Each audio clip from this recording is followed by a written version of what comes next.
सीतापुर में धर्मू नाम का डाकिया रहता था। वो बड़ा ही ईमानदार और नेक इंसान था। गांव के सभी लोग उस पर बहुत भरोसा करते थे।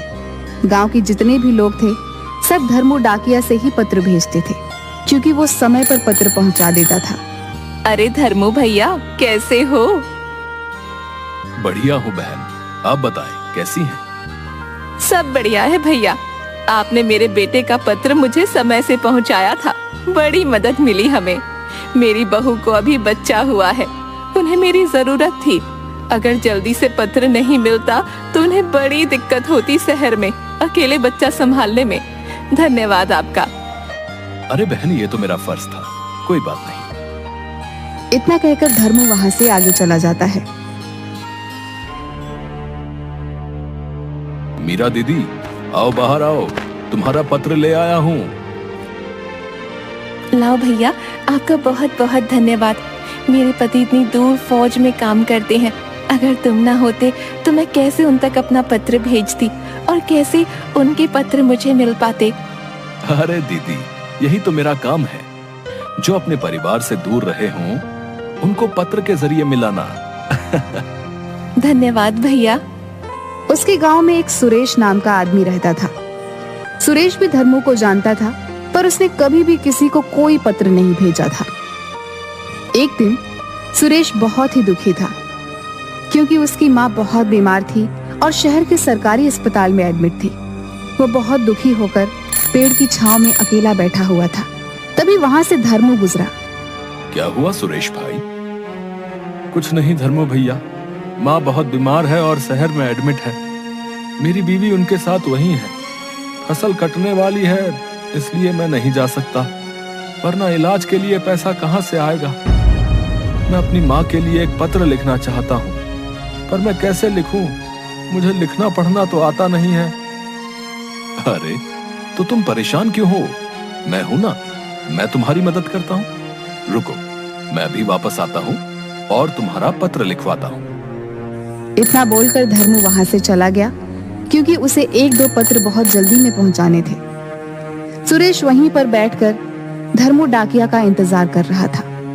कुछ ही समय में धर्मू वापस आ जाता है। अरे आप आ गए धर्मू भैया? हाँ, चलो अब मिलकर तुम्हारी माँ के लिए पत्र लिखते हैं। सुरेश ने साथ में अपनी माँ के लिए कुछ पैसे भी भेजे। सारा पत्र तो धर्मू डाकिया ने लिखा था, पर पत्र कहाँ भेजना है वो पता सुरेश ने लिखा था। ये लो भाई, तुम्हारा पत्र तैयार है और मैंने पैसे भी रख दिए हैं। 2-3 दिन के अंदर ये तुम्हारी माँ तक पहुंच जाएगा। मैं पूरी कोशिश करूंगा कि उन्हें ये जल्द से जल्द मिल जाए। आपका बहुत बहुत धन्यवाद भैया। फिर सभी अपना अपना काम करने लगे। पत्र को भेजते हुए अब 1 हफ्ता हो गया था। एक दिन अचानक से सुरेश धर्मू के दफ्तर में आता है। वो बहुत गुस्से में लग रहा था। अरे क्या हुआ सुरेश, इतने गुस्से में क्यों हो? धर्मू भैया, मुझे पता चला है कि मेरी माँ का पत्र अभी तक नहीं पहुंच पाया। मुझे आपसे ऐसी उम्मीद नहीं थी। आपने मुझे बेवकूफ बनाया।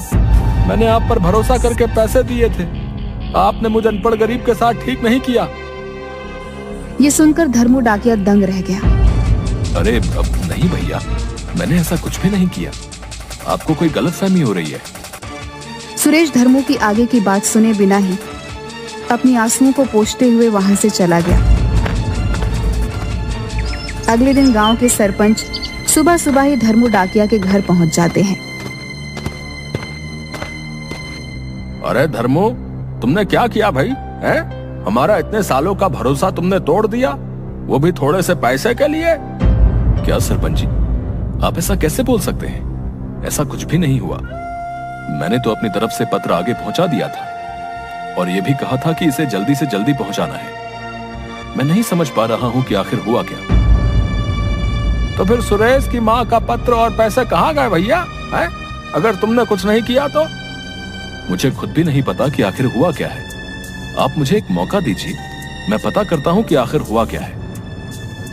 हमें कुछ नहीं सुनना है। हाँ बस, तुम्हारी ये गलती माफ नहीं की जा सकती है। तुम्हें अब हम गांव में काम नहीं करने देंगे। हमें अब दूसरा डाकिया चाहिए। धर्मू सरपंच की बात सुनकर एकदम से दंग रह जाता है और कुछ भी नहीं बोल पाता। सरपंच वहां से गुस्से में चले जाते हैं। आप तो जानते हैं ना प्रभु, मैंने ऐसा कुछ नहीं किया। न जाने मैं कैसे साबित करूंगा कि मैंने ये सब नहीं किया है। भैया जरा कुछ राशन दे दो। अरे जाओ जाओ, हम नहीं देते ऐसे धोखेबाजों को राशन। हमें माफ करो भैया।